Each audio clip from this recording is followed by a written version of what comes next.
Rochester and everywhere you go at WGR Rochester, the sports leader. 95.7 FM and AM 950 WGR Rochester, an Odyssey sports station.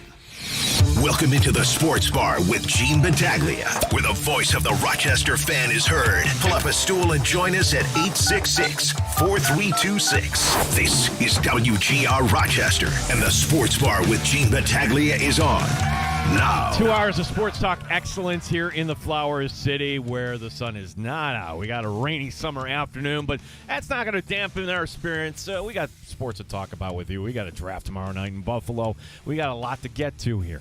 Do give us a call if you like. 585-866-4326. We're on 95.7 FM, AM 950. We are streaming inside the Odyssey app, 1 to 3 locally, Eastern Time. We're on weekdays here in the Flower City. We're also on YouTube and Twitch as we say hello to you. One guest on the show today, which, hey, he couldn't make it yesterday because Jarmo Kekalainen decided to address reporters and was running this time yesterday. We learned, I guess Alex Tuck isn't coming back.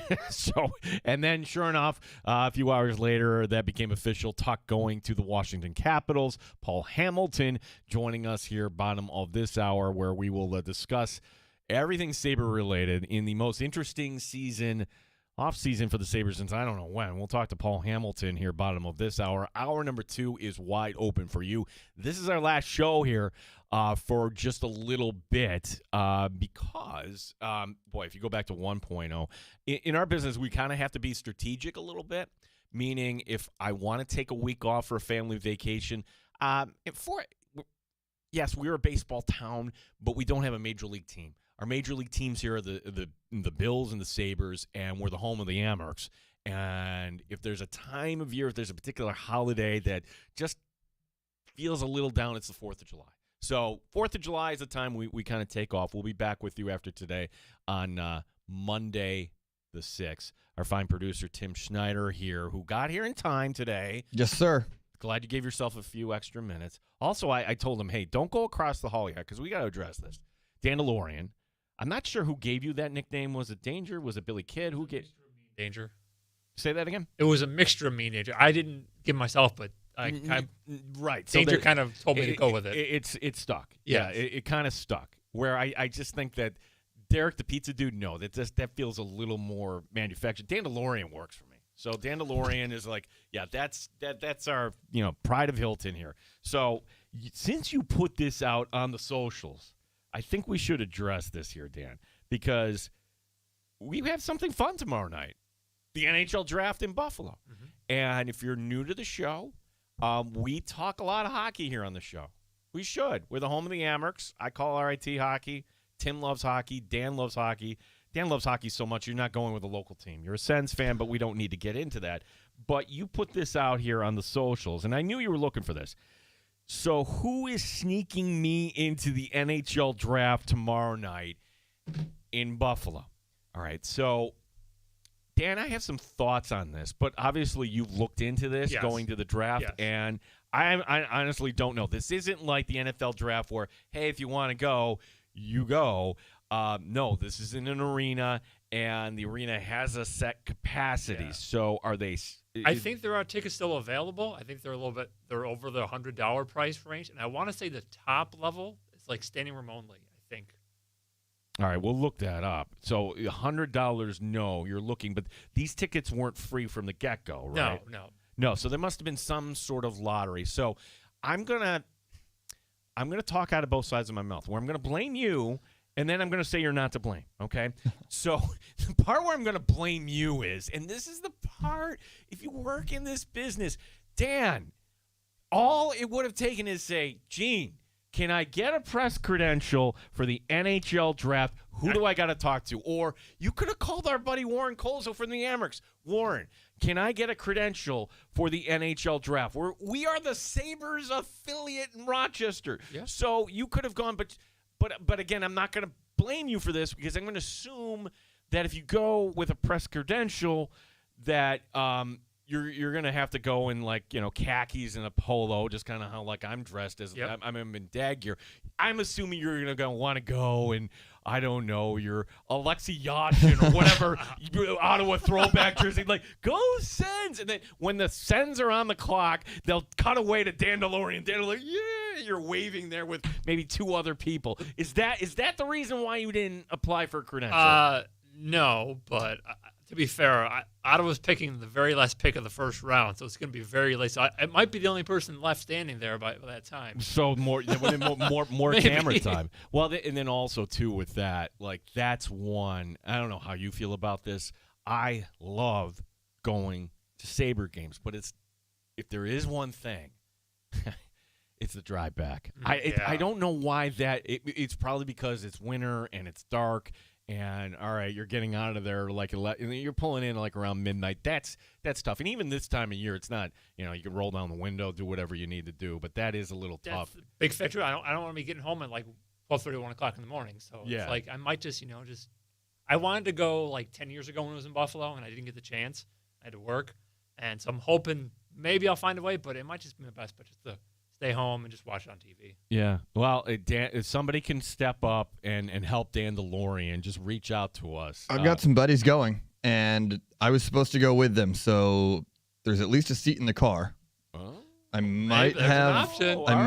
Maybe. I don't know about a ticket, but all right. So this is the other story where originally I remember. Now, it's funny you told me about this weeks ago, and it's funny how time passes. Like, oh my gosh, here we are already. You are going to your college reunion, which I have questions about this. This isn't like anything official through Bonavent. it is. Oh. Yeah. All right. 15 years. All right. So But they do every 5. So there's like classes 61, 66, all the way down to 21. All right. So we have something like this at Fordham. I thought that it was not like arranged through the school. Basically, this is, hey, come to our campus when nobody is here and drink your face off. And when you come here and drink your face off, you remember how much you love it here. Write a check. Write a check. Did you write the check out there, Timmy? No, I'm actually probably not even going to stay on campus. I didn't sign up for on-campus housing, and I didn't get a hotel, so I might just be slumming it for the weekend. But I've got some buddies. I'll find a way. That is you to a nutshell. Yeah. Like you're like, okay, like details of like where am I going to sleep tonight? We'll figure that out. Like, oh, it'll be a bed. What if it's raining out, Tim? Doesn't matter. I'll figure something out. I'll just Sleep under the picnic table. I know. That's hilarious. The part where I'm not going to blame you, Dan, is this. Because while the NFL draft, funny how like the NFL, it's almost like they're putting this out there just to say, hey, look, anything you can do, we can do better. For some reason, the NFL had their media goombas today, Schefter and others, put out pictures of, hey, the 2027 draft will be held in Washington. And it shows you like the Mall of America, not the one in Minnesota, but the one, that's right there and overlooking everything with the landmarks. I'm like, wow, this is going to look great on television. And if you're going to make plans for that, this would be the time to make plans for that. The 2028 draft. Did you know this, Dan? Didn't. It's in Minnesota. The Vikings are hosting. Yeah, the Vikings are hosting, and they've got the new stadium there. Okay, this is the point. So the NFL is telling you after you've seen pictures, hey, if you want to come to one of these, number one, we make it accessible to everybody, right? You just come to and you can watch, and you're going to be part of the party, right? And if you can't make it this year in Pittsburgh, well, next year's in Washington, and the year after that is Minnesota. And boy, oh boy, if you talk to a lot of smart people, they're saying 2030 is the year Buffalo would be in line to get it as soon as the development and everything's kind of turned over there. Okay, why am I bringing all this up?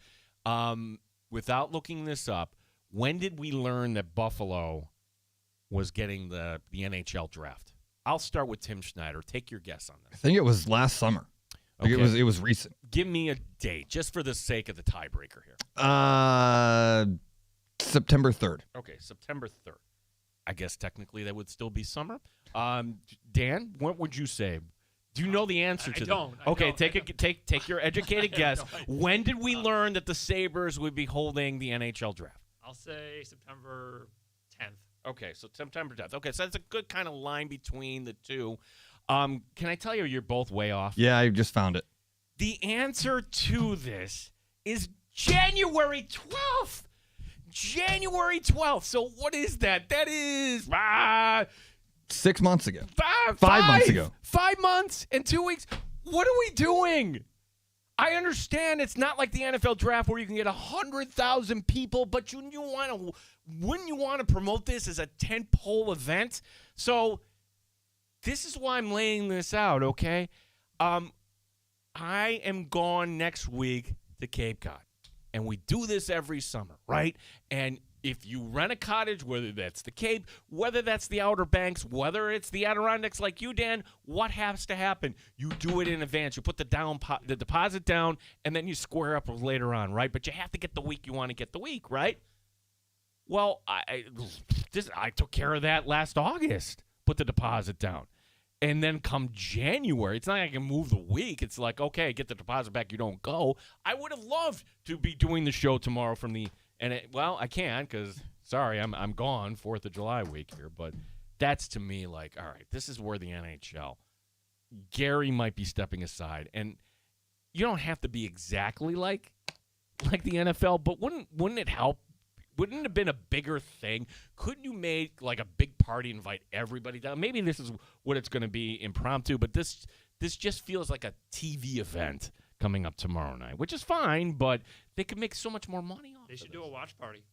Yeah. More fans. I mean, they had a whole watch party for all the playoff games. Yeah, and the idea that now the Sabres are picking 4th, and I love the reports today, and by love, I just kind of chuckle like, well, the number 4 is in play. Well, no kidding. Of course they're going to tell you, hey, make us an offer here. The Sabres are the team everybody's talking about because are they going to, like, flip this for some big-time star? Or do you just kind of keep it and hit the reset button at the defense position and maybe you get somebody that's under cost control who could provide you a skill set that might be similar to Bo Byram. Bo Byram, after all, was a 4th overall pick, too. So, Dan, I hope it works out, whether that's with Timmy's Goombas or you tomorrow night. And then one of them just said that we have to Andrew Peters you before they let you in the car. So I don't know. Things are not looking good to start. Okay. Oh, boy. Ray Emery and rest in peace. Oh, that's hilarious. Yeah, I let him know that he was a Sens fan just for clarity and instant. For clarity, and for everybody watching the NHL draft to the end, will you, yes or no, be wearing Sens gear? I might. I'll probably wear a jersey. All right. So that, I guarantee, what would be the odds, Tim, that, okay, and now with the pick that was acquired from Florida for Brady to Chuck, and everybody and I was like, oh, yeah, here comes our consolation prize. Here is Todd Maple, left wing. Taro Sugimoto. He's back. Yes, whatever. And then they cut away, and all excited about Todd Maple is Dan DeLore. Woo! The only one there. Woo! I would put it. I'm going to give it 20%, Tim. I'm going to give it 20% that he might be the only Sens fan, and if he stands up and is applauding, the cameras will catch him doing that at the end. Because the arena at that point, I'm going to guess between a lot of its families and those schools, I'm going to guess it's not full at that point. So it'll make it even easier to pick out Dan in the crowd. Is it just the one at 32, or do they have because they're going to use Florida as their futures? They're going to use 25. I mean, they have other picks for next year, but they're probably just going to use 30, 32. Okay. Well, Dan, thank you for hanging out. I know this is out of your element there. As Dan now opens the door. And he's gone. He shuts the door, and he will walk across the hallway as you welcome him into the sports bar. I do kind of like when we have him in there. It kind of has that men's club kind of feel here. It's fun. Here, so, yeah. It is our Friday. Don't you love when people? It's our Friday here on the show. Paul Hamilton will be joining us here in just a little bit. 585-866-4326 is the number to call. We have a lot to talk about today. We will talk a lot of hockey. Can I just start here because for the Sabres, if I said, what was the worst year for you as a Sabre fan? Like, well, they kind of blend together, right? Like, or, the year maybe where you're sitting there watching Ryan O'Reilly hoist the cup after he lost his love of the game. Or maybe it was in slow motion, you're seeing Jack Eichel, the promise of the drought, get moved out of town. This after the Sabres wouldn't allow him to have the surgery, and there he goes and wins a cup for Vegas. I mean, there's so many painful moments.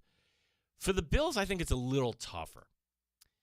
Like the drought era, and this is why the Bills were kind of always in this middle ground, is because they never sucked enough to get a top pick. Sure, the 1 year, first year Greg Williams, they were really bad, where you end up with Marcel Darius as your reward. But there wasn't a really quarterback, and you never had the collateral to get the quarterback you needed to pull yourself up out of that mess. What would it be for me? I would randomly pick, even though it was a winning season, Doug Marrone. Doug Marrone and the Bills. You forget, in the drought era, there were 2 winning seasons. There was the one where you lose to Pittsburgh in 2004, and then on the final day of the season, Kyle Orton goes into Foxborough. The Patriots already have their seating wrapped up. They don't care. So the Bills are like, all right, well, you know what? We'll take the win. And the Bills finish with a 9-7 record. Yay! And it's New Year's Eve, and you're looking at your phone. Maybe you didn't have that by that point, but you're like, oh, my God, Doug Marrone quit. I quit. Literally quit without a job. Thought he might get the Jets job, but decided, you know what? I am so done here.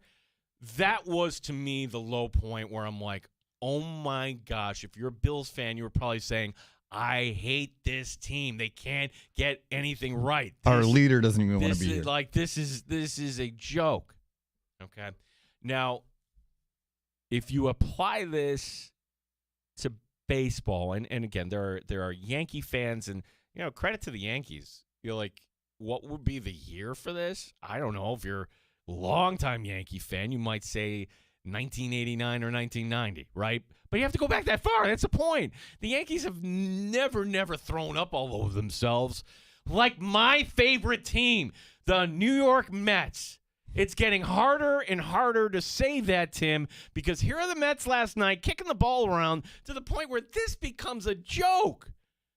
Not 3, not 4, not 5, 6 errors last night. Almost as many errors as runs, and they scored nearly double-digit runs. That's insane. In a professional baseball, Major League Baseball, not just professional, the highest level of baseball, 6 errors. 6 errors. The Cubs get 10 runs in Game 2. They also got 10 runs in Game 1. So, to me, all right, as a Met fan, and granted, this was the team where the owner couldn't do a darn thing.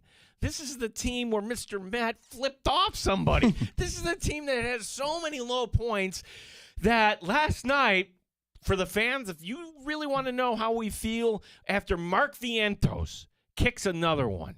Mark Vientos, who, Tim, you've had a business relationship with. Yeah. Mark Vientos is not a first baseman, and this is the plan we're just going to throw out there because he's a professional. He'll be able to figure it out. No, he can't. The guy from Seattle hasn't been healthy. You can't get him on the field. There is no plan. Oh, it's really good, too, to see that Tom Smith is doing these fun things in a reserve role for Atlanta. We'd love to have him on the team. The idea that the Mets had one of the premier power hitters of our generation on the team, and you, with the richest owner in baseball, couldn't afford to pay him or decide, no, we're going to be smarter because we need somebody better defensively. That was the excuse, that Pete Alonso was declining defensively. And to have, the 2,000 people remaining at that point, everybody else is smart and left, 2,000 people remaining at that point just to start a Pete Alonso chant at that point. Norway yucking it up the whole way through, too. That was... Oh, it's right. That was a precursor to what would come next. I'm totally fine with, Norway fans dancing around to a Cubs home run in your stadium after the Mets had a 5-0 lead and watched that kind of blow. Oh, by the way, Swanson, worst hitter with runners on base in the majors up to that point. No, I'll change that. I'm facing the Mets. 15 RBIs in 2 days from the worst hitter in baseball statistically. But then I look at other teams. What do? They fire their manager. They fire their GM. They make changes. And for a team that has the highest payroll, that is putting out the least amount on the field, what are we doing? Tim, you had a theory off air. You made a comparison with the owner of the New York Mets, Steve Cohen, to some other owner that we know. Yeah. They're a fan with a lot of money and no clue how to run the operations of a team. I was thinking about it on the way here, actually. Like, Pete Alonso and Alex Tuck, very similar in the sense that they didn't want to give the big deal to not aging, but an older star. Mm-hmm. And this might be what happens. I think that the Sabres are going to be fine, but this could be the fallout of you give the younger guy the reins. You gave Vientos the keys, and he literally fumbles the ball every other fielding opportunity he has. He was a budding star who might be out of the game after next season. That's how poorly he's played these last 2 years. Yeah. And you've got Pete Alonso in your pocket if you want to, and you chose not to, and that's on Cohen. Cohen opted not to spend the money on the proven star. There's risk here with, if you want a Sabres parallel, but to get back to the ownership thing, it's you've got a guy who is a diehard fan who happens to have the wealth to own the team. Owning the team means nothing, and if we're going to give away this owner, we spent 15 years wondering how it was going to work. Yeah, and if this is what the Mets are going to do, 15 years is going to be 12 years too long. I think, we need to give counterpoints to the Sabres stuff because the Byram thing has been universally loved. How could Chicago be so dumb? And I would say this.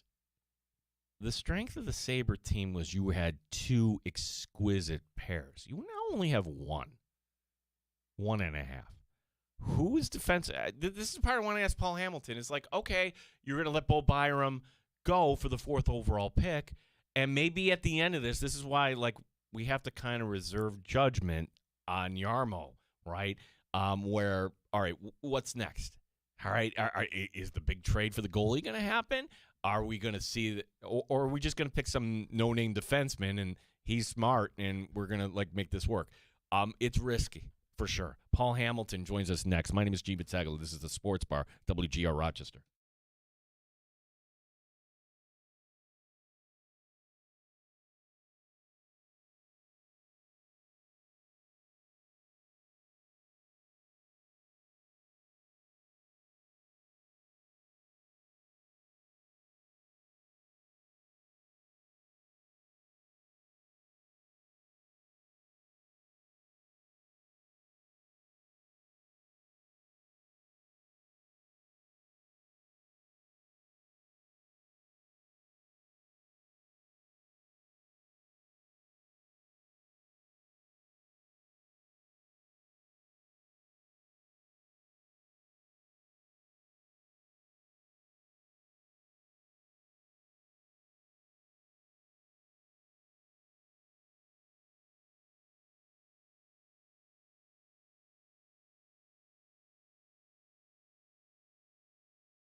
95.7 FM and AM 950 WGR Rochester. WGR Rochester Sports Update. The NHL Draft tomorrow night. Buffalo is hosting, and the Sabres certainly have some ammo here. Picks 4 and 20 overall. Alex Tuch and Bo Byram both no longer on the team. Brian Duff today on Sabres Live gives us an update on the Sabres cap situation. The Sabres started today with $13.8 million in cap space, and when you look within that cap space, you're still looking at a Krebs deal, potentially a Malenstein deal as an unrestricted free agent, and very much temperature is going up across the NHL as teams pursue goaltenders. Paul Hamilton, WGR. We'll talk some Sabres and NHL coming up next year in the Sports Bar. Wings tonight play Game 3 of their series in Charlotte. The Yankees open a series at Fenway. Rochester's Isaiah Stewart gets traded, going from the Pistons to the Memphis Grizzlies. G. Battaglia, WGR Rochester. The best local sports talk in the Flower City. The Sports Bar with Gene Battaglia on the Sports Leader. 95.7 FM and AM 950 WGR. Rochester. How fun is this? Not only to have the draft right down the road tomorrow night, but the Sabres in a position to shake things up. Well, they've already done that a little bit. Joining us here on the phone, Paul Hamilton, Sabres reporter, WGR. And Paul, appreciate your time during this this busy week. It's fun to be talking Sabres hockey in this way here. Let's start with the things that have happened here in the last 48 hours, starting with the Bo Byram trade, which, hey, a lot of people are saying Chicago paid too much. But I'll just ask you the question this way, because certainly that was a strength of the team, the way the Sabres could move the puck from the blue line. I mean, how much is that actually going to hurt not having Byram on the team? Are there any internal candidates right now that could step up to that second pairing? Paul, appreciate your time today. How are you? I'm well, and they traded for one from Chicago. Crevier, he did play some top 4 minutes in Chicago and was their third highest time-wise defenseman, and really impressed them. And he's not Bo Byram, definitely. If he was, they wouldn't have made the trade. But I kept kidding everybody yesterday. Do the Blackhawks know that Bobby Orr retired? Because I think they traded for him. It's with what they gave up. And they paid a lot. Now, and I said this even before Jarmo Kekalainen spoke, but he confirmed it. The Blackhawks don't make that trade. I know they're idiots at times with the way they handle their assets, including this trade, but they're not going to make the trade if they don't know they can't sign him, because then he could turn into a one-year rental for them, and they pay all that for a guy that they hope they can convince signs. That guy that basically said, I'm going to free agency and I'm not signing with anybody. But when I had found out about a week ago that, talking about that Byram had told the Sabres he's not re-signing with them, the Sabres basically had a year to figure it out. And he told them he's not re-signing with anybody. But it was Jarmo Kekalainen's job to maybe find that place where he would sign, where he would be a number one defenseman. Now, he said, Byram, that is, the criteria was also he wanted to play for a Stanley Cup contender and a Stanley Cup winner. I don't know where he thinks with the GM the Blackhawks have, who basically, in my mind, is a clown. I don't know where he thinks he's going to win in Chicago. But obviously, the winning part of it really doesn't matter all that much. He just said that, I guess, for effect, because as he said yesterday, and Kekalainen said almost every team that inquired about Byram wanted to know if they'd be able to sign him, including Chicago. So they don't make that trade with those types of assets unless they know they have a very good chance to sign him. And Byram, in his interview with the media in Chicago yesterday, said, I'm really looking forward to this, and I'm really looking forward to being in Chicago for years to come. Well, so Yeah. Once July 1st rolls around, I think a contract for Bo Byram will be in place very quickly. Well, it's and again, you got the sense that Bo Byram was going to test free agency, and maybe this wasn't going to go the way here. Are you all surprised that we got to a place where Alex Tuck was being offered this money, and the Sabres made the decision? All right, we're not going to go that. Or was Alex Tuck re-signing in Buffalo ever in play? Your thoughts here on Tuck, who is now in Washington, Paul? Well, in Byram's case, I knew for sure about 2 weeks ago that he had told the Sabres he's not signing here. Kekalainen basically said he told him all year. He had been trying to convince him all year to be open to signing a contract with the Sabres. So he basically let the Sabres know pretty much all season long that he wasn't going to re-sign. Tuck would have been happy to sign if the Sabres gave him $10.5 million. This was money and nothing but money. And I'm not saying that I'm not criticizing that. This is professional athletics. This is Alex Tuck's chance to maximize his value after he had been underpaid for how many years.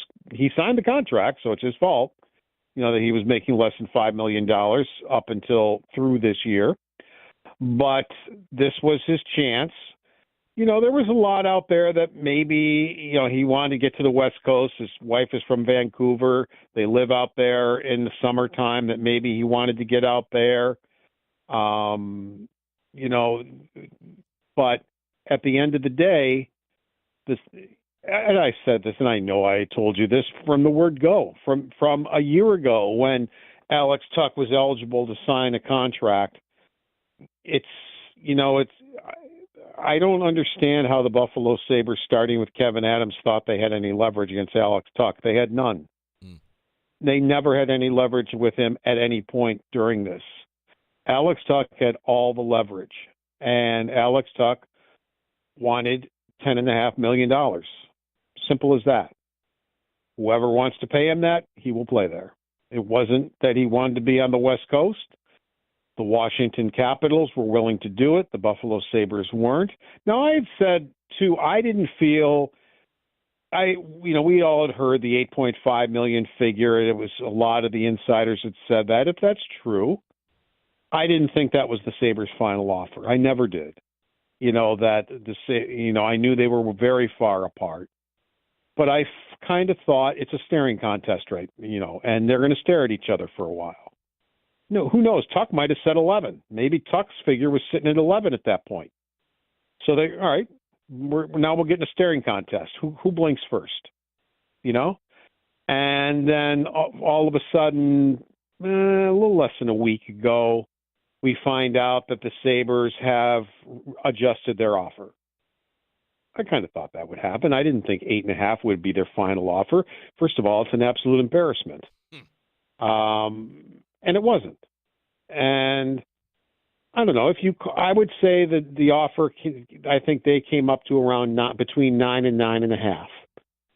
Some folks say that's a substantial increase.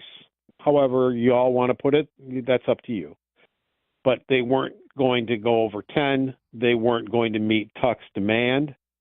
As I said, Tuck had all the leverage. 9 wasn't going to do it. 9.5 wasn't going to do it. 9.7 wasn't going to do it. 10 wasn't going to do it. If you got to 10.5, I'm yours. And that's just the way it was going to be. The Washington Capitals would do it. The Buffalo Sabres wouldn't. So he's now a Washington Capital. And Kekalainen said, too, it's a risk to give a 30-year-old an 8-year contract, and it's something that he was wrestling with. It was refreshing to listen to Kekalainen yesterday. Yeah. I mean, he was honest. He was up front. I can't remember a press conference with a general manager who was that upfront and honest. Usually they would say, oh, I'm not going to talk about the negotiation, or I'm not going to talk about this or whatever, or in some cases they'd lie about it. But if they didn't want to lie about it, they just said, I'm not talking about that. I don't talk about negotiations. He was more than willing to talk about those two and Kesselring, right up front about it, which I appreciate. So again, and it maybe sounds like I'm criticizing Alex Tuck, and I'm not. This is professional sports. This is his time to make as much money as he possibly can. And I know there are some people who say They don't understand professional sports, and they're like, he's from Syracuse. The Buffalo Sabres are his team. For the first time since he was a Sabre, they became good. They almost got to the conference finals. He's wanted to be a Sabre. He's talked about it. Why wouldn't he just take $9 million? Is he going to be on food stamps? Why wouldn't he just take it so he can stay a Buffalo Sabre and win a Stanley Cup with his childhood team? That's not how professional sports work. I understand why somebody would feel that way. I get it. I totally do. But that's not the way pro sports work. It doesn't work that way. On a very, very, very rare occasion does a player take less money to stay in a place. It does happen from time to time. But I hope people don't get mad at Alex Tuck because he didn't give him a hometown discount and take, $1 million or $1.5 million less just to stay with the Buffalo Sabres. It's just not the way pro sports works. No. And I hope people would back off on that. This is his last shot to kind of cash in.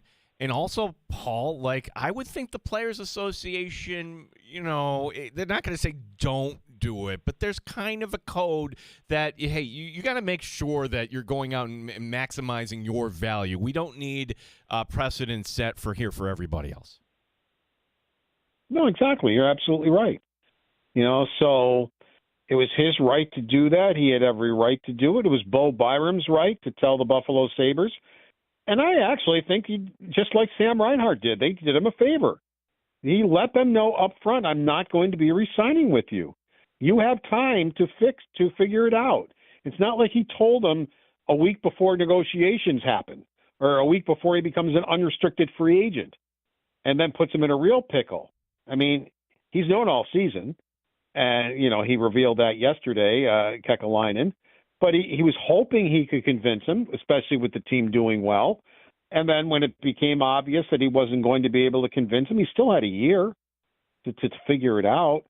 But he got, as he said, he got an offer he couldn't refuse. He said he got two offers he couldn't refuse, actually. He had to refuse one of them. You can't trade the two places. But so good for the player to at least let you know. Even Brady Tkachuk, I know a lot of people are mad at him, but at least he gave the Senators a fair warning. And I'm going to be playing for the Florida Panthers. I'm just telling you that. I'm either going to play this year, next year, or the year after. But I'm going to be playing for the Florida Panthers. Your move. If you can figure something out in some sort of a trade, that's great. And I thought they got good value for him. But, he wanted to go to one place and one place only, but at least he gave him 2 years to figure it out. Paul, who stands to benefit the most? It's not like the Sabres don't have a collection of young talent. That's the fun part, and that's why, all right, this doesn't sting as much as maybe in years past if you're losing a player like an Alex Tuck. Benson, we know, is re-signed, but what about Kulich? And that's a tough one to answer because we didn't see him on the ice, but when we saw him in Rochester, he brings a skill set. Oslin, perhaps, but then again, he got hurt in the postseason. Halanus, who stands to benefit the most here, that perhaps could go up to that top line with Tage Thompson? Well, don't put a perhaps around Oslin. In my mind, I bet you by the end of their careers, Oslin will be the best of the three. Wow. He came up and was just fantastic as a 21-year-old and really made it. I don't think they thought he was going to come up and stay, but he forced his way into the lineup and to stay. And he would be out there. Lindy Ruff would put him out there in the last 30 seconds of a game to defend a lead because he thought so much. As he said, he goes, I have time for Noah Oslin all day long. He said, I trust him in every situation, and he earned that trust. That's why I keep saying they can easily trade Ryan McLeod. Noah Oslin can step in and probably be better than Ryan McLeod is, and you could save $5 million on your salary cap. And now he's not as fast, and speed does matter. Mm-hmm. But I did not like Ryan McLeod defensively, and neither did Lindy Ruff, because by the time the playoffs ended, he was off his line. And probably the only reason he was in the lineup was because of his penalty killing.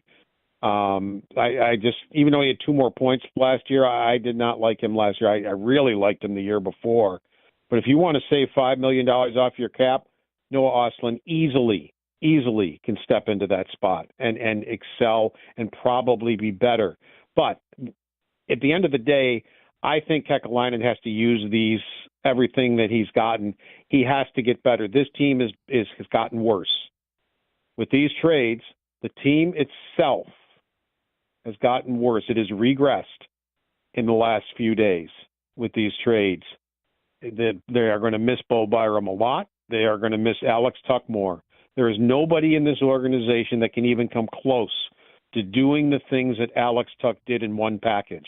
Score goals, one of the best penalty killers in the league. Score goals while you're killing penalties. Be able to get in on a forecheck and act like a power forward. Be in front of the net and with great tips to score goals that way. Win battles. As far as how many times would he sneak up on players, steal the puck, turn around and turn it into the offense the other way? Better than anybody I've seen, the way he would do that. There's leadership that he brought. There's so many things that these young guys and everybody else are not going to be able to replace. So they are not a better team. They are a worse team right now. They may not even be a playoff team right now, today, as we talk. Now, there's plenty of time for Jarmo Kekalainen, but it's his move. And I think he's got to take some of these assets now and make some trades to offset losing, especially Alex Tuck. Bo Byram, I wonder, Crevier, if he can maybe get you through to your two stud defensemen, which would be a year or two from now. Mertka played a little bit in Rochester last year. Kleber has not said he's leaving school. We'll actually probably see him right after the draft at development camp, so we'll see what his plan is. Both those guys are studs. Both those guys, I think, will be top four defensemen in the league and be very, very good. But there's only room for one of them because the other three for the Sabres are signed for long term. They're not going anywhere. Jarmo Kekalainen believes in the defense. I don't think he's trading any of those three. So to me, in the distant future, there's one spot for a top four guy. So it's either Kleber or Mertka. And maybe you trade the other. I would think that one or the other has quite a bit of value, and you still have a stud defenseman if you do trade one of them. So they need to get in on Larkin, Robertson, Nyes, and Nyes is interesting if we're talking about the fourth overall. I don't know. I've been kicking that around. You've got a polished player who you don't have to develop. He's already been in the league, but he's still very young at 23. I think there's still more upside to him. But, Robertson and Larkin are top. Yeah, I give up the top four pick. Do I for Nyes? I don't know. Maybe not. It's at least a discussion. Let me put it that way. But if you're going to get a guy who already is in the mid-20s in scoring and can maybe get himself up to 30 on a regular basis, then maybe you do, because you don't have to develop him. He's ready now. But they can't just do it from within. That's too much on Ostlund and Helenius and Kulik. And that's not replacing Alex Tuck. Alex Tuck brings so much. Now, those guys, I think, are going to be the sky's the limit for those three guys. And who knows what they'll end up as. But they're not there yet. They're very good, and they deserve to be in the lineup, but not deserve to be in the lineup as your replacement for Alex Tuck. Paul Hamilton, WGR Sabres reporter, joining us here. One last question here on Tuck. At least, hey, you were able to finagle a sign and trade, right, by getting that extra year. Do we know what do we know about David Kampf? Is he just a fourth liner? Maybe you see him once in a while. Could he be something more? And at least you get a third-round pick out of this, although third-round picks historically for the Sabres haven't amounted to much. Well, he's just got his rights. He's unrestricted. I mean, he's been around. He's 31. He's played over 500 NHL games. He can win you a faceoff. He's almost a 52%er in faceoffs. So that leads. All right, now what are you doing? Do you think you're going to lose Krebs?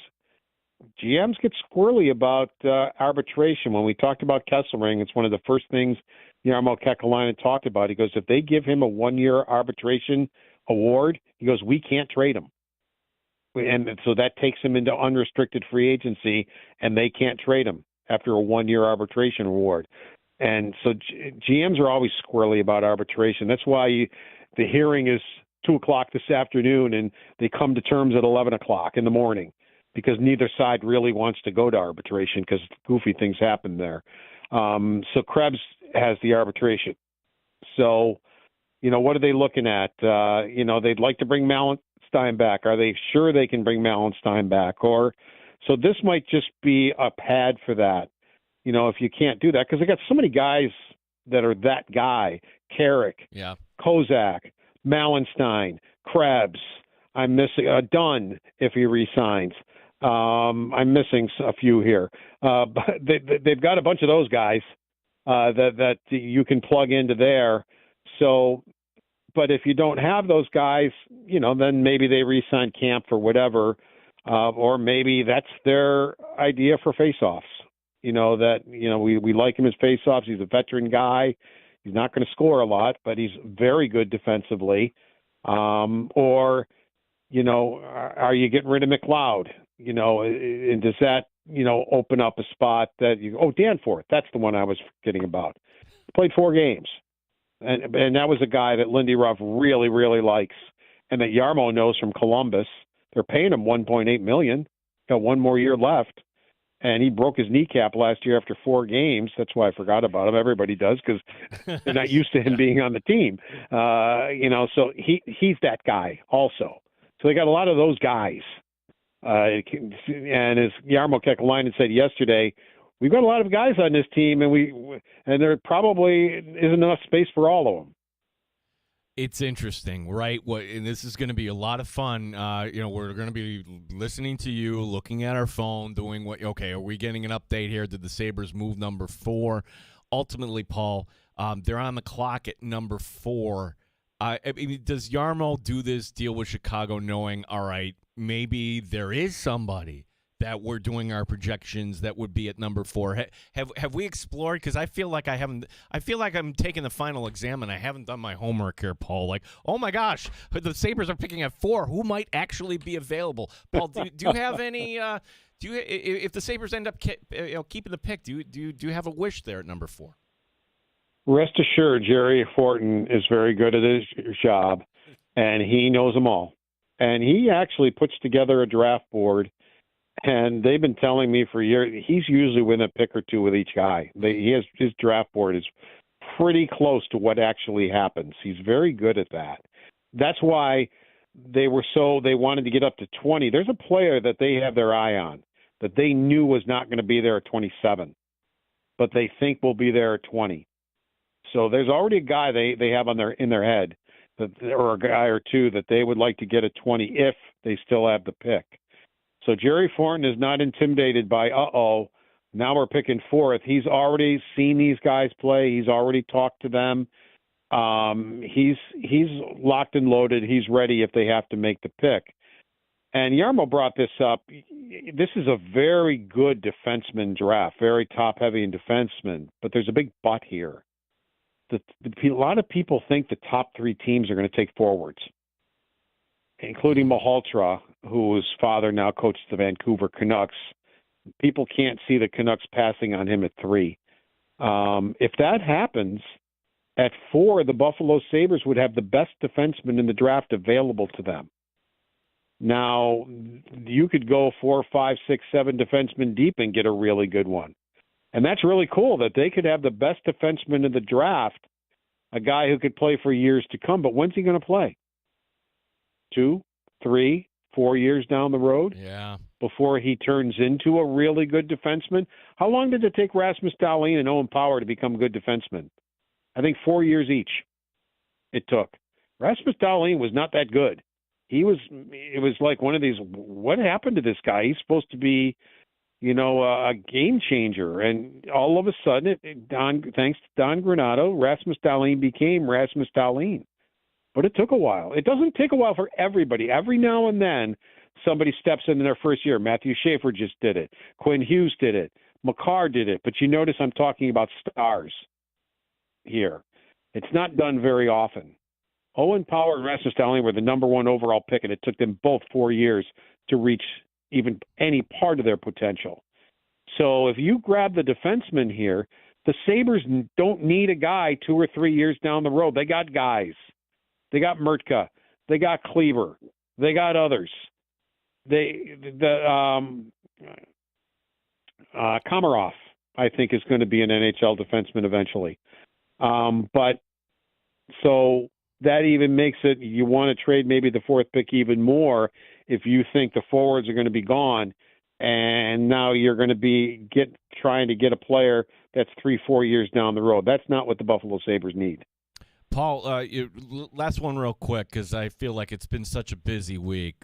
You got to check out the stadium there, but for the football team. Yeah. Hi, Mark. Your just kind of initial impressions walking into that Palace.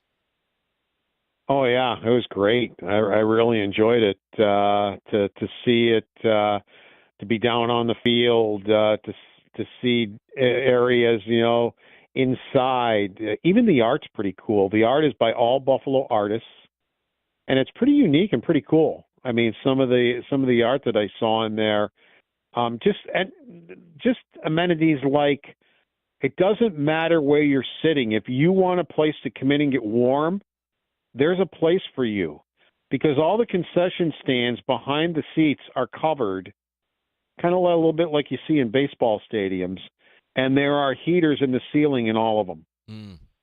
So no matter where you're sitting, if you get up out of your seat and go near any concession stand, you're going to be warm from the heater above you. So there are areas where fans will be able to warm up during games. I was really impressed and liked that feature of the stadium. Their clubs, that they have in there are really cool. That they have for certain, depending on where you're sitting, for certain areas and certain fans to be able to be in. I thought their suites were a little small in some cases, but they probably to get more of them in there. But I also haven't seen them loaded with people and loaded with food and that kind of thing. Yeah. But overall, it was just so cool to be in there. And they're right. I mean, it was windy outside, but I did not feel any wind down on the field at all. None. So that's, a feature they've talked about, that no wind. So it was just really, really cool to be in there. There's just the one feature I really like, almost 6,000 people have worked on this, workers. Yeah. Every single one of them have their name up on the wall that will be there forever. That they helped build the place, and I really thought that was a cool feature. Absolutely. Paul, I know you have a busy day tomorrow and Saturday, so thank you for carving out a few minutes, talking a little hockey here with us today. Appreciate it. Oh, no problem. Enjoyed it. Yeah, thanks, Paul. Paul Hamilton, WGR Sabres reporter, as we are WGR Rochester. That's the point, right? You could say, well, like the Sabres could get the best defenseman available. For one, all right, is this guy got more of a junior commitment? Is he going to be here on time? And even if he's here, there's no guarantee he's going to be Matthew Shaper going out there and tearing it up year one. Like, are we ready for growing pains? So the more you think about this, flipping 4 for some really big prize there. And Jordan Robertson. Yeah, right. Dallas. Or you get and then you've got pick 20. And pick 20 could be that development defenseman. Merka, okay, I'd like to see him in Rochester and kind of build off of that. If anything else, kind of gives you a little bit of hope that the Amerks will be okay this year, right? So, all right, they've replenished here, and maybe pick 20 ends up starting with the Amerks this year, because kind of look up at the roster right now in Buffalo. Well, yeah, that pick 20 overall will have to compete, assuming that they don't have any sort of other commitment along the way, which that often happens, as it did with Merka last year. Thank you to Paul Hamilton. We got Tim's terrible take of the day. Oh, Tim, are you ready for a die update? I have never been more ready for a die update, and it will never die. It won't is the die. best part. It won't die, and I see what you did there. Thank you. Die will never die here on our show. It's funny, like, if you go back 2 years, it was all Belichick dating the 22-year-old or 3 or whatever age she was. She might be 25 now. It- Jordan it's- Hudson with an O. Weird name. She must be furious because whatever she's doing right now, she's off the radar. So are they still? I have no idea. I think we're way overdue for her to put out something, the two of them on the beach or whatever it is. Are they even so? Honestly, we're on to the next It thing. doesn't matter. We're on to the next thing. And Diana Rossini giving a hint what's coming next. We'll explain that story. My name is Gene Battaglia. This is the Sports Bar here at WGR Rochester.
Opportunity employer.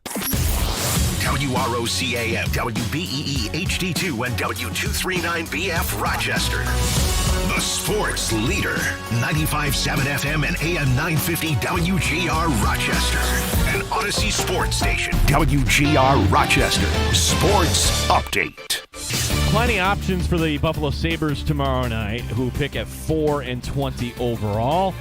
Thurman Thomas, the Bills Hall of Famer, giving a Sabres take today. I think you have to put a window in there of like, how far can this go? Like, can it go from 2026 to 2034, which will be 8 years, right? And what will you accomplish in those 8 years? I think you have a window, and I think with the guys and the moves that they've made, it's almost like the Bills. Yeah, the Wings tonight playing their third game of their series in Charlotte. They've split the first two so far. Yankees are at Fenway. Rochester's Isaiah Stewart gets dealt. He goes from the Detroit Pistons to the Memphis Grizzlies. Gene Battaglin, the sports leader, 95.7 FM and AM 950, WGR Rochester.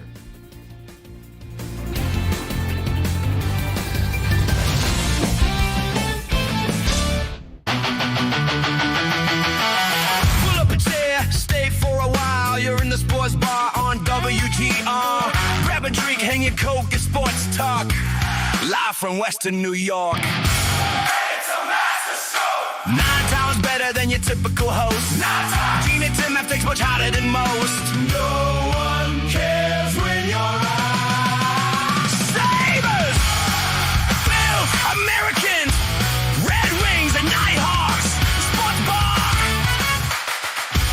For Rochester Sports Talk. Hour number 2 as we are flying right through here. Tim was telling me off the air, we could do this until 6 o'clock today. Don't tempt me. We could. I don't know what would happen if we did, but we could try. We could try. I think we might get in trouble here as the WGR affiliate. What is the punishment, though? Maybe it's worth it. I don't know. I don't want to find. Actually, I think I'm ready for vacation. Normally I have like 1 foot out the door. Yeah, it's crazy. I've got a lot of work to do once we get off the air today. But yes, thank you for joining us. Hey, we do this every year. If you're going back to the 1.0 Sports Bar, 4th of July week, and since the 4th falls on a Saturday, we're going to do it ahead of time, and then on the back end, we'll still have plenty to talk about. 585-866-4326, including the World Cup. This will still be going on. And thankfully, I guess, that tonight's game for the United States doesn't mean anything. They're already in the knockout round. Likely it's going to be Bosnia as the opponent there in the round of 32. So all that being said, you don't have to stay up till to 10 o'clock tonight. No, man. Wow. Well, you're a little different. We are on total opposite time. Like, I could literally text you at 10 o'clock in the morning. You're not up. And you could text me at 10 o'clock at night, and I might be out by that point. Yeah. So, we are at two different points in our lives here, Tim and I, and that's fine. But, thankfully, if you're a U.S. fan who has to – well, who's not a U.S. fan? If you wanted to watch the game tonight, you don't have to you don't have to sacrifice sleep if you really need it to work tomorrow. So we can certainly talk a little soccer, which, hey, this has been fun. It's been great to see kind of the passion. And I think one thing that we don't mention enough, because people are like, wow, I had no idea everything is going on with Norway. Hey, our country's turning 250, and we have our issues like many other places. But by and large, we're better than many of the other places, right? If you don't believe me, hey, where was the last World Cup held? Was it exactly inviting the fans to go in 100-degree heat and, hey, maybe I want a beer? Well, not exactly here in this hotel. No, it was not like the place. And look, that's their culture. That was great for them. But look, we're a little more inviting when it comes to that. So, yeah, let's give ourselves a pat on the back. I think we're doing a great job as a host here at the World Cup. 585-866-4326 is our phone number. Gene Battaglia here with you in the sports bar. We have the Di update. I'm not talking about, the former princess, right? No, we're not talking about that. We have our own Diana. But before we get to that, may I introduce you to Tim Schneider. It's now time for Terrible Time Timmy's Terrible Take of the Day on WGR Rochester. WGR Rochester.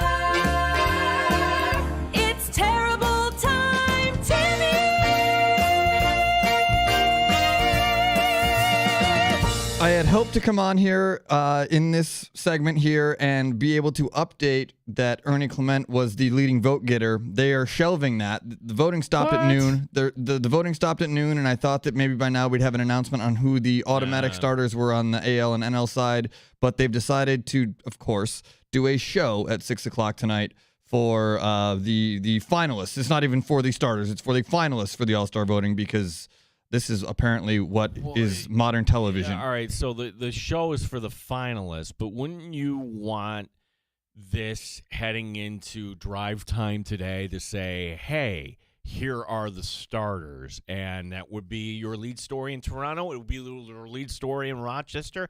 Also, by the way, hey, Buffalo, you owe us. We should tax you on this. The Bisons are doing an Ernie Clement bobblehead giveaway. Okay, technically, yes, he was a member of the Bisons, I suppose, but that's like you knuckleheads taking over Conehead. I guess Conehead has more money-making opportunities. Conehead came from here. He'll probably be at the draft tonight. I would think so. Like, everybody knows Conehead, but he's a Rochester product. And Ernie Clement, let's look, no, he's not yours, Buffalo. Sorry. Like, he's Toronto's right now, but he's a product of Rochester. Okay, Tim, I didn't mean to step on your toes. That's okay. You're right on all that. And to keep it tied into Rochester here, yes, give us Conehead. Yes, you mentioned Isaiah Stewart going to Memphis in the trade during round 2 of the draft. A couple of Rochester ties into this draft. Going back to yesterday where I said, let's do this thing with the proper hats and stuff. Oh, yeah. Oh, wait a second. This is, okay, we're going to, okay, here comes Bonnie's mention. No, well, yes, that's coming, but I wasn't even going to mention that. All right. Let me explain to you what happened last night in the draft. Yesterday, we had the first round, or 2 days ago, we had the first round, and they made a bunch of trades, and they all got to wear the wrong hat and then get traded to the rights or whatever. Gene, guess how many picks in the second round were traded yesterday? There were 30. Guess how many of them were dealt? Are we saying, like, originally just last night? In total. So in total, previous or now, but in total. They're just always throw-ins, and then, okay, so the second-round pick gets traded by Team A to Team B to Team C to Team D. I'm going to go it's actually over 30. I'm going to say 40. I don't know how many trades there were, but the picks involved. 29 of the 30 picks were dealt. The one that was not. That's amazing. 29, only one team held on to the original draft position. It was the Toronto Raptors at pick 50, and they drafted Rochester product Jaden Bradley. Yep. So Isaiah Stewart now has Jaden Bradley, and yes, as you mentioned, former St. Bonaventure Bonnie, graduated from Kansas, Melvin Council Jr., joining the New Orleans Pelicans. So Rochester, like, we've got Ernie. We've got Isaiah Stewart. We've got a bunch of other guys already in the NBA, but we added 2 yesterday, and I just found it very funny that 29 of the 30 picks are dealt. The one that was held on to was drafted or taken a Rochester player with. So Jaden Bradley, if you're not familiar with, this is kind of, it's not Casey Concepcion, but kind of, sort of. Hey, Casey Concepcion, he's from Rochester, yeah! He moved away when he was 3. But his dad went to Wilson, and he's a great guy. Yeah. And the family's still here, and Jaden Bradley is as well. My dad actually umpired Casey Concepcion's uncle last week in a softball tournament. Jaden Bradley's family works with one of my softball teammates, so they're local. The family is local. The family's local, but it's like, okay, you moved away. You went in the case of Bradley, you went to North Carolina. This is the kid that ended up at Arizona. Yes. And Arizona last year, this was the big showdown they had with Kansas, where you had, all right, Bradley from here, but I think Melvin Council Jr., UPrep, and then you see him go to the small school out in Staten Island, and then, all right, he's going to work his way up to Bona, and then, I'm sorry, he needs to take it a step further. He was out at Kansas. Melvin Council Jr. now with the Pelicans. Yes, he signed as an undrafted free agent. St. Bonaventure actually had 2 NBA players that play, Melvin Council and LeJay Jones, who graduated from Florida State, drafted in the second round as well. 2 players on a team that was under 500 in the Atlantic 10. So it makes you wonder, one, if maybe it was Schmidt's time to go, and Woj, like, you got these guys. How come you can't retain them? And I understand that the NIL money for the football schools is a huge discrepancy, but you've got NBA talents in Olean, New York, and they're leaving and succeeding, and they did not succeed when they were there. It's tough. It's tough. Like, you're just gonna like, okay, here's a collection of talent. Poof, team. Like, sometimes it takes more than one season. That. I'm bemoaning college basketball of yesteryear. What I'd like to kind of explore is, why do we have so many products in the NBA? We don't have a team. We just don't. Okay, the Razor Sharks? No, these kids didn't go and see that. No, it's what is the reason? The AAU programs here are phenomenal. The coaching here, like we've got Scott Fitch, the Fairport coach, is directly involved with USA Basketball.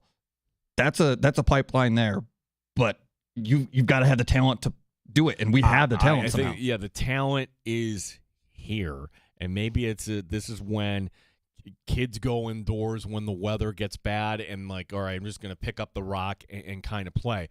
I find it fascinating. Is there, and it's impossible, to kind of come up with a study like this, but in terms of products to the NBA per capita, I have to think we're right at the top, right? We've got to be. We've got to be. We're a decent-sized city, but compared to these major cities that these guys come from, Philadelphia, New York City, D.C., like – we are much, much smaller per capita in that regard, but we've got the same amount of guys, maybe not the same stardom level, but we've got a full NBA roster almost. They might not be great, but you can compile a team of just Rochester residents or Rochester born and win some games. I didn't know Isaiah Stewart was going to be on the block, and he goes for 3 seconds, which feels more like a salary dump. Now B. Stu, he averaged 10 points, 5 boards coming off the bench last year, but that was the first time he was in that role. And now that you think about it, wouldn't you love to see him in a Knicks uniform? Like, honestly, like what Robinson does for the Knicks, he brings an element. But if Stewart was coming off the bench, I don't know. Since Dolan is not going to go in any second apron or whatever it is, that wouldn't have been. And he goes to Memphis. Memphis feels like an outpost city in the NBA. It just does. It seems like, all right, do they really even kind of belong? We have some of these now. Tim, thank you. I have a dream. I always have these, and some of the dreams maybe are attainable. Like, in our lifetime, will we have a Division I basketball team here in Rochester? The facts are this. RIT has the 10th largest enrollment amongst private schools. There's money there. They just don't have the appetite right now to go D1 across the board, and I don't know if that's changing anytime soon. And that's fine. U of R. No, they're not going to go down that road. Fisher, Naz, no. Like, I don't see any of these teams making the switch. Forget about NBA coming back. But as I pointed out, like, all right, if you're just going, if we're allowed to lump in Buffalo and Syracuse as, all right, in terms of a radius, well, then we would be comparable to an Oklahoma City, honestly. Like, that would be true. How did Oklahoma City end up with a team? Well, it's because some billionaire literally stole the team from Seattle, which brings us to our next story, and it's not about Rochester. We had, and she's great, Trista Crick, who for years you heard on BetMGM, and she came on with us, and she's based out of Portland. And you read these stories, like, wait a second. How did the NBA Board of Governors let this snake in? Tom Dundon. Tom Dundon, who, all right, we could say he is the owner of the Stanley Cup champion, so all's well that ends well. Well, he's a terrible guy to work for, okay? But you could say, well, Gene, that's just your opinion. I'm going to just tell you things that I will state as fact that won't get me sued, right? There was a lawsuit that accused his businesses in Texas of predatory lending practices. And in 2013, he agreed to a settlement of $550 million, right? So, yes, part of that settlement is, hey, we didn't do anything wrong. But then if you didn't do anything wrong, why are you coughing up that amount of money? Tom Dundon, and sometimes you encounter people like this, like they're wealthy, but they're also cheap. And Tom Dundon is cheap. Like it's some sort of badge of honor that, okay, well, I'm the new owner of the Trailblazers, and I'm going to lay off people. Boy, that's great for morale. Number two, when you have a vacancy here at head coach, you can have the job, but I'm going to pay you the least amount of money amongst your peers for NBA head coach. This will be the lowest head coach paid in the NBA. And it's a 1-year deal. That's Right. something that gets missed in this. A coach signing for 1 year? For 1 year. Insane. So this is all terrible. And granted, like there's so many people in Dundon that gets away with this, like the radio guy for the Canes, big $25,000 a year. That's terrible, right? Look, if it's tied to sales, okay, that's one thing. Apparently, it's not. But the point is this: for all those bad things, right? Okay, well, at least he bought the team in Portland, and talking about markets that identify with a team, right? Portland, Oregon, the Blazers won a championship with Bill Walton, Clyde Drexler. They've had some moments. They also had the Jail Blazers, which that's not so good. I watched that documentary last night. Phenomenal. I haven't seen it yet. What is it on? I believe it was. Is it on Netflix? Okay. Yeah, that's one I definitely want to check out. It was really good. And then I saw this morning and just laughed because they'd rather be back in that era, I think. Well, here's the thing. And this is the story. And we've gone through this here local. Every municipality goes through this where, hey, we have an arena and it needs some work, whether that's regular maintenance or you've got to get up to the spec. Heck, we had to do this. It's kind of a quiet thing we didn't discuss a little bit, but Major League Baseball kind of forced this on with our baseball stadium where, hey, we need a training center. And you look on that and it has the Wegmans logo on that and everything else. Well, that's your tax dollars who actually did that. That's because Major League Baseball said, hey, we need these specs if you want to keep your team at AAA. And we kind of complied. And because the stadium has those fees attached to your tickets, that's how we kind of ended up paying for that. This story is about the Blazers, and they need arena improvements, roughly in the ballpark of $600 million. Tom Dundon went in front of other business people, kind of like a civic kind of thing, and said, we're not paying for a dime of this. That is brazen. It's unbelievable. And the reality is, if Portland wants to keep the team, they're going to have to do this. And who could have saw this coming? Well, me and Damon Amendolara and a lot of other people, except for the NBA Board of Governors, unless they don't want a team in Portland, which is crazy. You could never, ever do that. Well, there's a bigger team right up the road there in the Pacific Northwest that, hey, David Stern, double bird, hey, we're going to take it to Oklahoma City. Right now, like, Oklahoma City, why would you do that? So this is what Trista was saying just a couple weeks ago on the show. There is a real fear that Dundon is laying the groundwork to move that team out. And if you timeline this out, the timeline in the NBA is this. They're past due when it comes to expansion. Like they are, like, isn't that crazy? Like the NBA, we at one point many view that as the second, of the top four, right behind the NFL. I think it's right now 3. I think baseball firmly in second. You can dispute me on that, and I pointed to some numbers. We could have a fun debate. But the idea that the NBA still hasn't expanded to 32 teams.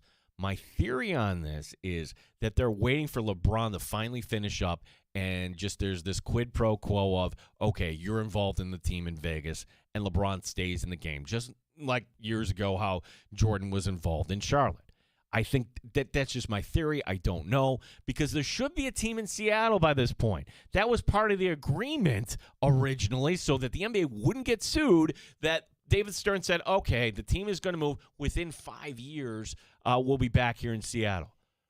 Okay, 5 years has come and gone here twice. Yes. Although there's one player, pop quiz, the only Sonic left in the league is? Kevin Durant. Yeah, that's an easy one.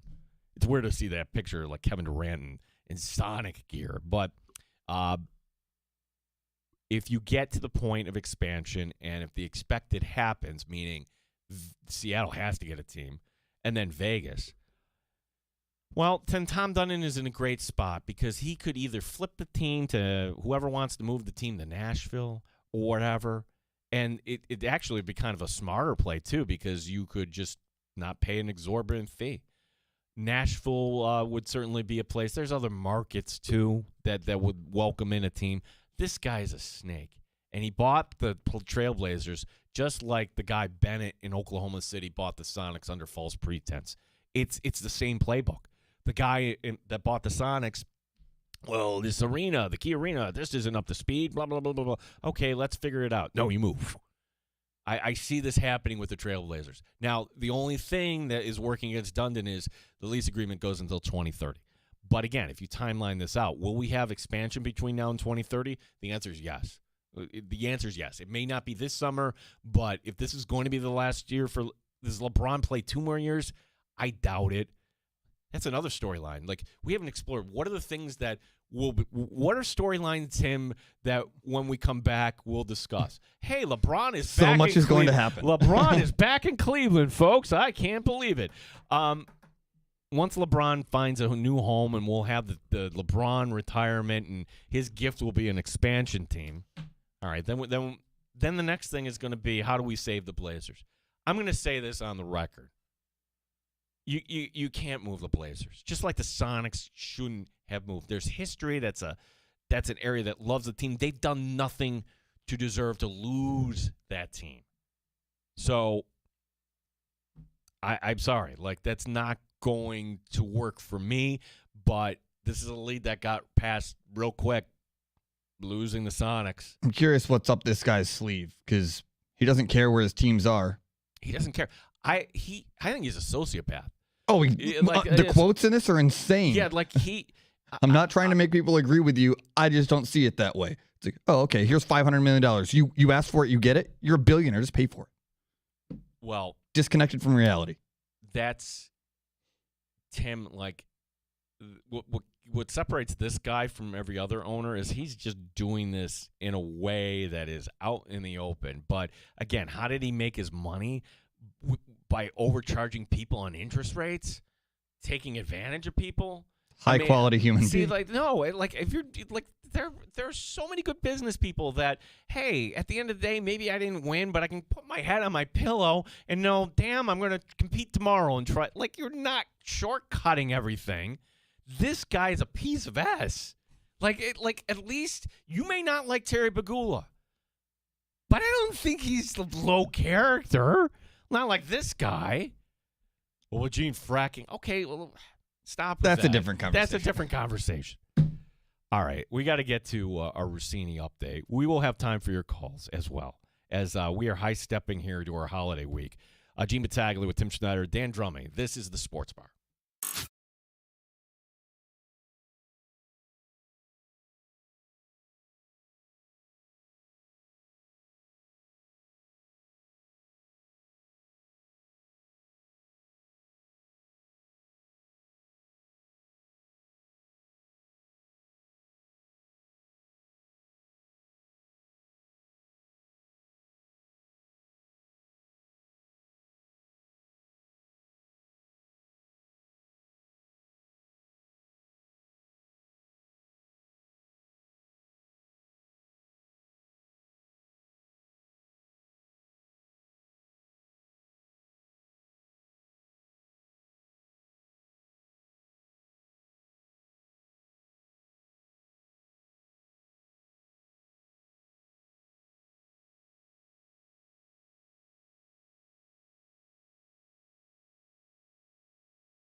FDIC. WGR Rochester Sports Update.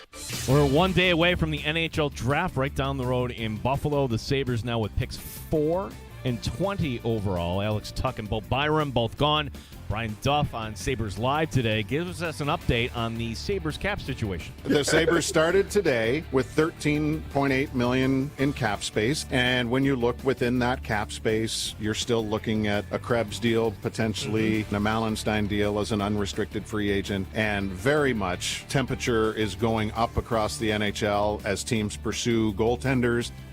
Rochester Red Wings have split the first 2 in Charlotte, same 2 teams tonight in North Carolina. Yankees are at Fenway. The Mets wrapping up their series, thankfully, against the Cubs. Rochester's Isaiah Stewart gets dealt, going from the Pistons to the Grizzlies. Gene Battaglin, the sports leader, WGR Rochester.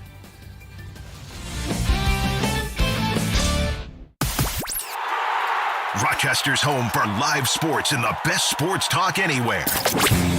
The Sports Bar with Gene Battaglia, 95.7 FM and AM 950 WGR, Rochester. What's one thing in sports that, hey, once upon a time was kind of a big thing, and now it's like, oh, all right, yeah, okay. I'm going to nominate the no-hitter in baseball. Perfect games, no perfect game, that's something. Like, we didn't even give you updates because, all right, if it happened, we might mention it, but this today from the Rays-Royals game where, again, part of it, too, is it's a combined no-hitter where the Rays had an opener, then a long reliever, then somebody else coming in. That's somebody else, by the way, who came in. Craig Kimbrell. That old man. Still going. Blew the no-hitter for the Rays. Now, granted, Tim, they were up 13-0 at that point. Yes. They end up, it's a one-hitter, 13-2, ends up being the final over the Royals. But that's, to me, it's like, all right, whatever. The no-hitter isn't as special as it once was. A perfect game, sure, that would be something. But especially combined no-hitters, too. 585-866-4326 is our phone number. Look, you come to the sports bar for red meat, right? Like juicy gossip. The story we can't get enough of. And we might need an intro on this one if it keeps happening every day. I think so. Like if anybody wants to do the Diana Rossini intro for us here on the sports bar, by all means. The New York Times has a story out today. Well, isn't this interesting? Because if you didn't know, the New York Times is the owner of The Athletic, and The Athletic letting go Diana Rossini. And it was yesterday, as kind of leaked by a few employees of The Athletic, that, hey, Diana Rossini almost makes, when she was here, $800,000 a year. Wow, no wonder she has money to jet across to Arizona and go to 5-star resort and be secluded and everything. But Diana Rossini, expose or a story, I guess should say. That would be the better way to say this, New York Times. I'm going to save you the trouble. You don't have to worry about the paywall or anything. There's nothing in here. Nothing you don't already know. It's kind of like, okay, how did we get to here? But there is something we just kind of want to pass along because in her text to the New York Times, I guess she didn't realize she was on the record. No, you're on the record. She calls herself a former journalist. Well, at least this is, at minimum, great self-awareness because whether that's the AP or ESPN or even Fox or whoever that puts stories out there that wants you to believe, you're pretty compromised if you're, I don't know, allegedly having a sexual relationship with your subject. I mean, that would go against every rule of journalism, right? There shouldn't be any quid pro quo when it comes to getting a story. So at least Diana Rossini admitting, hey, this is over. But it begs the question, if she's calling herself a former journalist, Tim, let me say this. Okay, where I sit right here, I am not a journalist.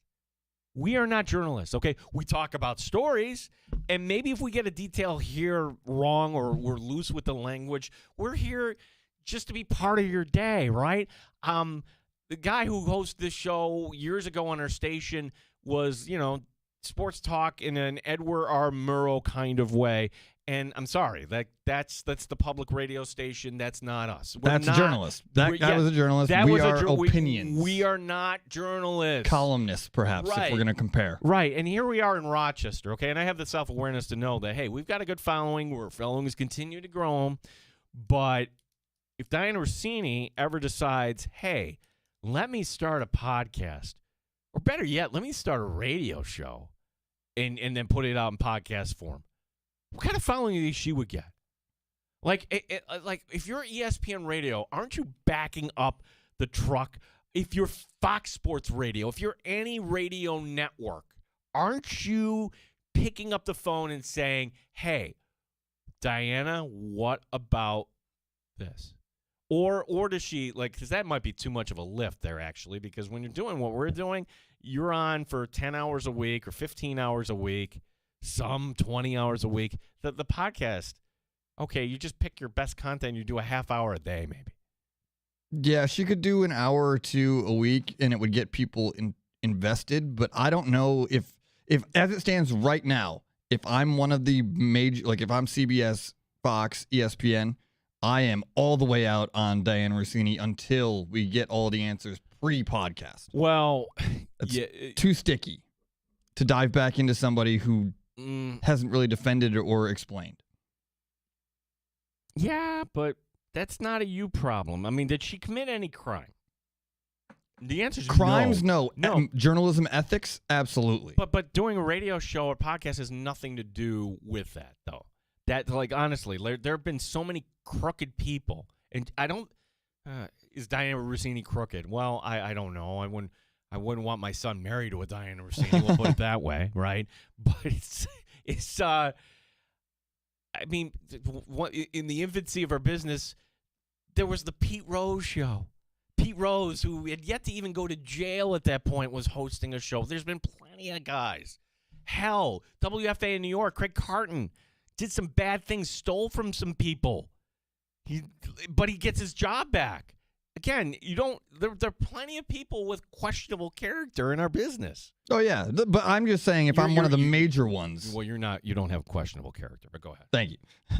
If I'm one of the major networks, though, I don't know if I sign her up until she starts somewhere else. She's got to go a minor leagues and then build up a base and then get called up. Why? I just think it would be too much of a PR nightmare to have to deal with based on everything that's happened the last few months. If she signed up tomorrow, that would be dicey. I would think that your ESPN, you might have people in-house saying, what are we bringing her in for? Well, get over it. That's what I would say. You're bringing her in because she could give opinions and everything else. Ultimately, though, it's kind of like we joke about this with David Schwimmer.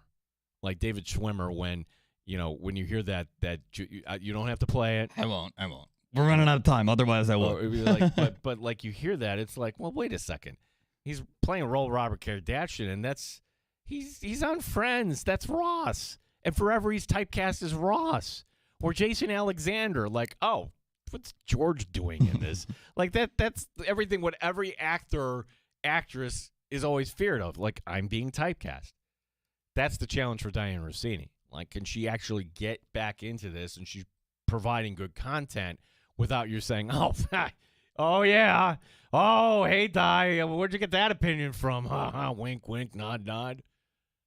Yeah, it's, I still think, Tim, we're going to hear from her. And maybe it's as simple as kind of like checkbook journalism where, hey, it'll be TMZ or somebody will do the sit down with her at some point. I'm sure that is the first play. And then the what happens after that. I'm curious from the NFL standpoint, how they respond to some of the stuff that's in the article. And I don't know if we're going to dive all the way into it, but there was a traffic stop that she used. All right, so that's also part of the story. Yeah, let me explain this because this was so she gets pulled over for speeding, and it's Martin Luther King Day morning. How do I know the exact day? Because, all right, this is a once in a, I'm sure this cop pulling up here had never heard this excuse. Ma'am, license and registration. I'm so sorry. I have to get to where I'm going. I have to break this story about Sean McDermott getting fired. Okay, so you're kind of already telling the officer, in a very indirect way, do you know who I am? Okay, the officer doesn't care that Sean McDermott's name came up. And she says, oh, you're not a fan of the Bills. No, I'm not, ma'am. Well, who's your team? And this is where the cop, I'd be like, that's not your job to engage here with Diana Rossini, who's, I'm sure, just batting her eyelashes. Who's your team? Oh, I'm a blee fan. Well, let me get him on FaceTime. And sure enough, the coach sat to you right at the desk, and the head coach in the NFL says, let her go. Okay. Tim, who might that head coach be? I've got one reasonable guess, but it literally could be anybody. But the fact that this is stuff that we haven't found out yet that we need to know because that puts a lot of things in question. All right. So there's also been the rumor that she and McVay were once a thing. I'm sure she's got all the coaches' numbers. So that's true. But at that, you're missing part of the evidence here. Part of the evidence is the time of day. And the time of day happens to be morning East Coast time. When Sean McDermott was fired, it was 8:30 in the morning. We all found out. Wow. So eliminate all the West Coast, cross off McVay, cross off everything else. What else can you tell me about that time of year? All right. I can tell you this, that if you're an NFL head coach that has been eliminated, you're not at your desk. That's one of the times you don't need to be picking up the phone. There's no question in my mind that was Vrabel. Vrabel at that point was probably in a really good mood because you know what? The Buffalo Bills are out. And did you not see us here last night? We defeated at that point it was the Chargers, and they were setting up for a game against the Texans.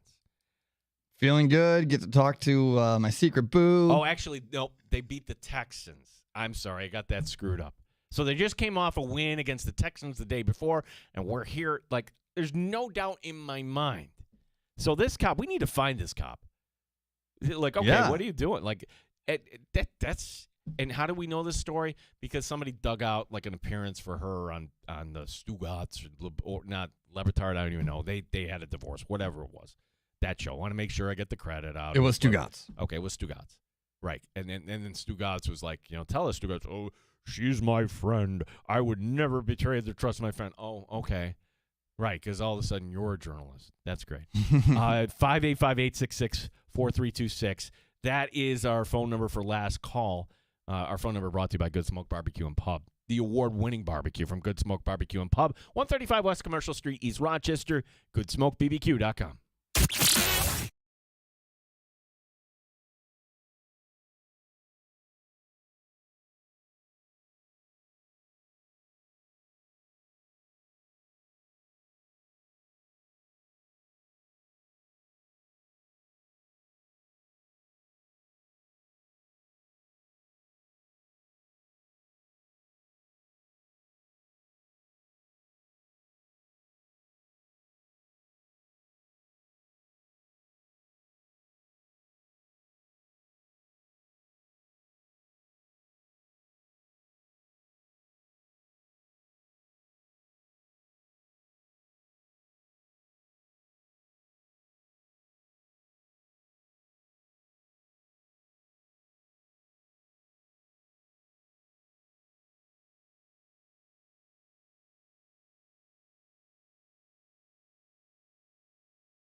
US. Raising the bar on Rochester Sports Talk. You're in the Sports Bar with Gene Battaglia on the Sports Leader. 95.7 FM and AM 950 WGR, Rochester. So if we're taking a look to see the next time we're doing a show here, July 6th, what does the world look like? I say LeBron's back in Cleveland. What's your pick there, Tim? I'm going to go Cleveland as well. All right. LeBron goes back for a one-year deal, and we get to see that. The retirement tour. Yeah, that's it. And, brings Bronny with him. Do we still have the United States alive in the World Cup? I don't know the timeline on that, but I'm going to say that they win their next game against Bosnia and Herzegovina because that's a 99.97% chance that that's who the opponent is, and I just can't see them losing that. I don't know if they would play again after that, though. Yeah, that would be tough. So the round of 32 is what we're calling it, and that will be early next week. And then, the round of 16. All right, that would be the 4th of July, Tim. So they're going to have to win 2? Yeah, so they would have to win 2. Come on, put it out there. They're going to win 2. I'm going to say they get it done, but I don't know who they play. It's tough to say it without a bracket. Yeah, how. But I'm going to say yes because pride. It also, too, is tough to say because we're, can I give you an honest opinion on, no, I can't. But honestly, here's a take.